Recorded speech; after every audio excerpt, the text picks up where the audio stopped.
کہہ رہا تھا کہ ہم اسپین میں جا رہے تھے ریل گاڑی کے اندر، تو وہ کہہ رہا تھا کہ بھائی میں تو ویسے بھی بس میری ایسی عادت ہے کہ بس جیسے ہی بیٹھتا ہوں تو مجھے نیند آ جاتی ہے، اور نیند بھی ایسے آتی ہے کہ خوب خراٹے لیتا ہوں. تو کہنے لگا کہ جو نا وہ ریل گاڑی میں بیٹھا تو وہیں پھر خراٹے لگنے لگے. تو کہتے ہیں ایک عورت، غیر مسلم عورت، ڈبے کے دوسرے کنارے کے اندر وہ خراٹے سنے، وہاں سے بھاگتی ہوئی آئی، حیران کہ بھئی یہ کیسے عجیب سی بات ہے. تو کھڑی ہو گئی، اٹھایا اس نے نہیں. تھوڑی دیر کے بعد ایک ساتھی نے کہنے لگا مجھے اٹھایا، مجھے کہنے لگا بھئی کافی دیر سے عورت تمہیں ممکن ہے کوئی بات پوچھنی ہوگی ان کو، کافی دیر سے ہو کر. تو کہتے میں اٹھ گیا. تو کہتے وہ عورت مجھے کہتی ہے کہ بھئی تم کون سی دوائی استعمال کرتے ہو؟ تمہیں جو اتنی نیند آ رہی ہے تم کیا استعمال کرتے ہو؟ ہم تو بڑی دوائیاں کھاتے ہیں اور اس کے باوجود نیند نہیں آتی ہے، اور تم جو ہے نا وہ ریل گاڑی میں اور سفر میں اور ایسے سو رہے ہو کہ. تو کہنے کہ میں بھی نیند سے اٹھا تھا، مجھے تو کچھ سمجھ میں نہیں آ رہا تھا. وہ ہاتھ میں تسبیح تھی، وہ تسبیح جو ہے نا میں نے اس کو دے دی کہ بھئی یہ لے لو اور لا الہ الا اللہ کہتے رہو. تو کہنے لگے مجھے، وہ کہنے لگے کہ تم لوگ کہاں جا رہے ہو؟ فلاں علاقے میں جا رہے ہیں جہاں ان کی تشکیل تھی. کہنے ہفتہ 10 دن نہیں ہوئے تھے کہ یہی عورت اپنے سارے خاندان سمیت آئی کہ بھئی ہم سب کو مسلمان کرو. تو یہ جو جماعتیں پھرتی ہیں، ان کے پھرنے کو، ان کے سونے کو، ان کی یعنی کبھی کبھی شیطان ہے نا انسان کے ذہن میں ہے بھئی یہ جو جماعتیں جائے گی تو کیا ہوگا، ان کو کوئی کہتا ہے اس کو انگریزی نہیں آتی ہے، کوئی کہتا ہے ان کو عربی نہیں آتی ہے. نہیں میرے محترم دوستو، جب یہ جماعتیں نکلتی ہیں اور ان کے چلنے پھرنے کو دیکھ کر، اور ان کے یعنی ہر جیسے آپ صلی اللہ علیہ وسلم کی دعا ہے نا، اللہم اہدنا واہد بنا واجعلنا سببا لمن اہتدی، اے اللہ ہمیں ہدایت دے، ہمارے ذریعے سے اوروں کو دے، اور جن کی ہدایت کا تو نے ارادہ فرما لیا ہے، فرمایا ہمیں اس کے لیے سبب کے طور پر قبول فرما. اللہ ان کو سبب بناتے ہیں، اور ایک آدمی کی ہدایت پر آنا، آپ صلی اللہ علیہ وسلم نے فرمایا فواللہ لأن یہدی اللہ بک رجلا خیر لک من حمر النعم. فرمایا اللہ کی قسم، آپ صلی اللہ علیہ وسلم نے اللہ کی قسم کھائی کہ اللہ کی قسم تمہارے ذریعے سے ایک آدمی کا ہدایت پر آ جانا، تمہارے ذریعے سے ایک آدمی کا ہدایت پر آ جانا، یہ تمہارے لیے سرخ اونٹوں سے زیادہ بہتر ہے. کیا مطلب؟ سرخ اونٹ ان کا سب سے قیمتی مال تھا. اب آپ خود سوچیں، ہمارے زمانے کے اندر جو قیمتی مال ہے، قیمتی پلاٹ ہے، قیمتی بنگلے ہیں، قیمتی جگہ ہیں، قیمتی شہر ہے، ان سب سے بھی بہتر ایک آدمی کا ہمارے ذریعے سے ہدایت پر آ جانا ہے. ہم اللہ کے راستے میں نکلیں گے، جہاں بھی جائیں گے، اور پھر اس کی اللہ رب العزت ہماری محنت سے جو جس کو ہدایت دیں گے وہ ہمارے لیے قیامت میں ذخیرہ بنے گا. اس لیے اللہ کا احسان ہے، ہر اس میں جماعتیں نکلتی ہیں، اور ماشاءاللہ جون میں ہمارے یہاں سے بہت ساری جماعتیں نکلتی ہیں، اور ابھی بھی بہت ساری جماعتیں جو ہیں ماشاءاللہ ان کا تفقد بھی ہو چکا ہے اور جون کے مشورے سے نکلے گی. تو اس کے لیے سارے کے سارے علاقوں میں ایسی محنت کی جائے کہ بھئی جن کا تفقد ہوا ہے ان میں سے کوئی بھی ساتھی نہ رہے. اب ایک صورت تو یہ ہے کہ ہم سب یہ کہیں کہ بھئی جاؤ، جب یہ تفقد قرار دو ٹھیک ہے اب جائے اپنا، اور ایک صورت یہ ہے کہ نہیں، اس کا تفقد کرانا وہ سبب یہ خود نہیں جا رہا ہے بلکہ یہ ہمارے علاقے کا نمائندہ جا رہا ہے. یہ ایک نہیں بلکہ یہ پوری جماعت، یہ فرد، یہ ہمارے علاقے کا نمائندہ ہے. اس کے اللہ کے راستے میں نکلنے کی وجہ سے ہمارے علاقے میں اللہ کی طرف سے خیر، رحمت، برکت نازل ہوگی. تو آپ صلی اللہ علیہ وسلم نے فرمایا کہ من جہز غازیا فقد غزا. جو آدمی غازی کو تیار کرتا ہے نا، یہ نہیں فرمایا کہ یہ فکأنما غزا، جیسے اس نے خود غزوہ کیا، یعنی تشبیہ نہیں دی، بلکہ کیا فرمایا جس نے غازی کو تیار کیا تحقیق اس نے خود غزوہ کیا.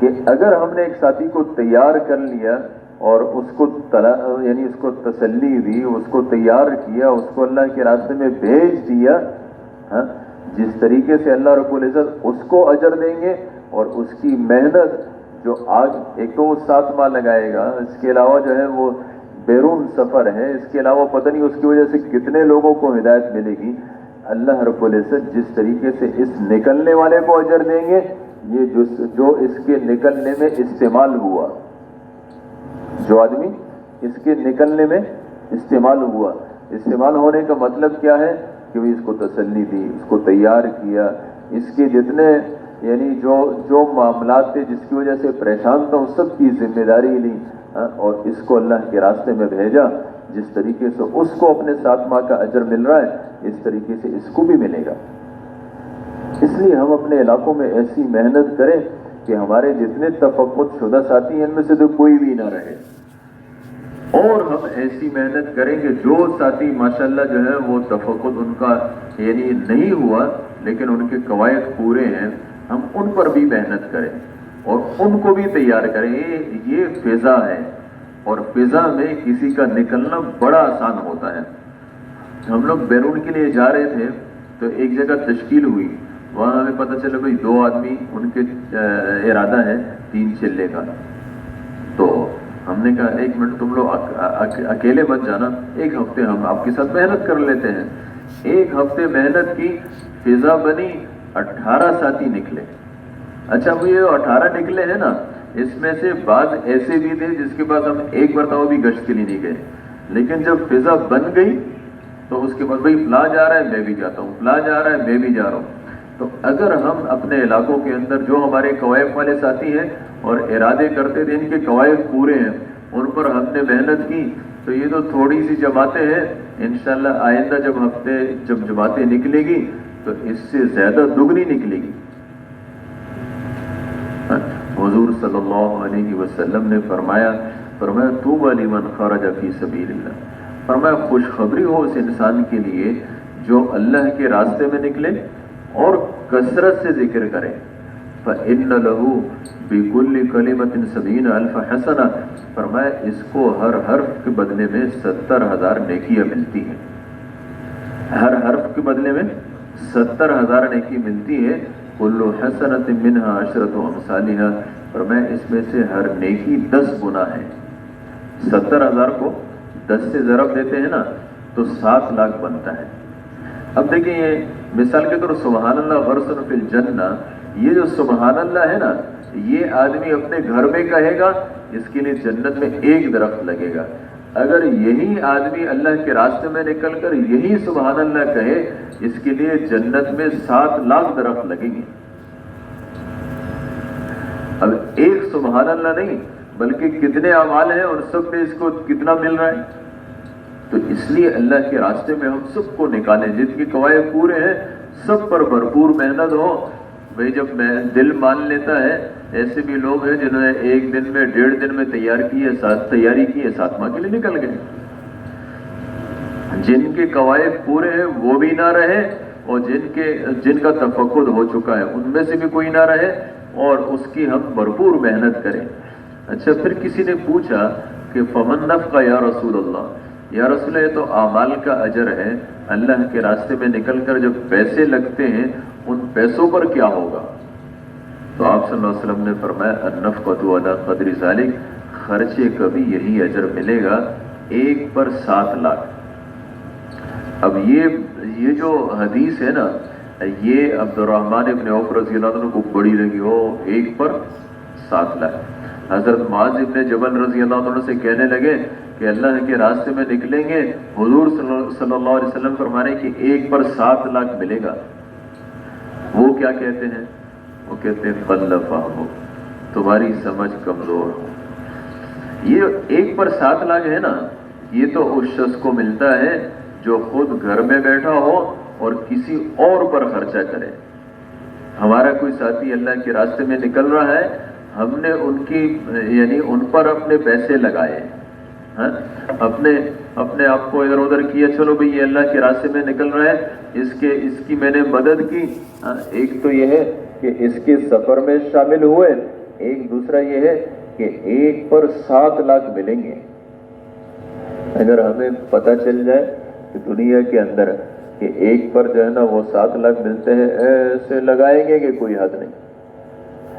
اور یہ یقینی بات ہے کہ جو آدمی دوسرے پر 1 روپے لگائے گا اللہ رب العزت اس کو 7 لاکھ کا اجر دیں گے.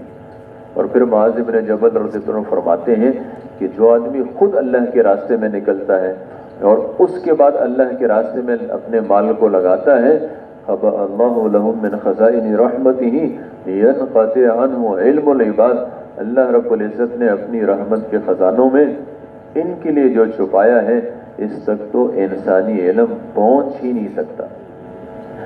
یہ جو 7 لاکھ ہے یا یہ کروڑ ہے یا ارب ہے خرب ہے, یہ ہمارے ہندسے ہیں.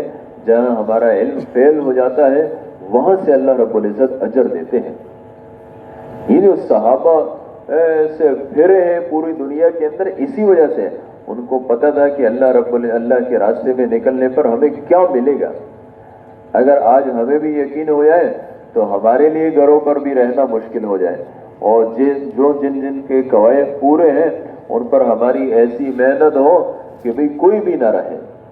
اس کے لیے میرے محترم دوستوں, بھائی اور بزرگوں, اپنے علاقے یہ جو آخری ہفتہ ہے یہ بھرپور محنت کا ہفتہ ہے, اور اس کے لیے ہم ضرور خوب ایسی محنت کریں کہ ہمارا ایک بھی ساتھی نہ رہے.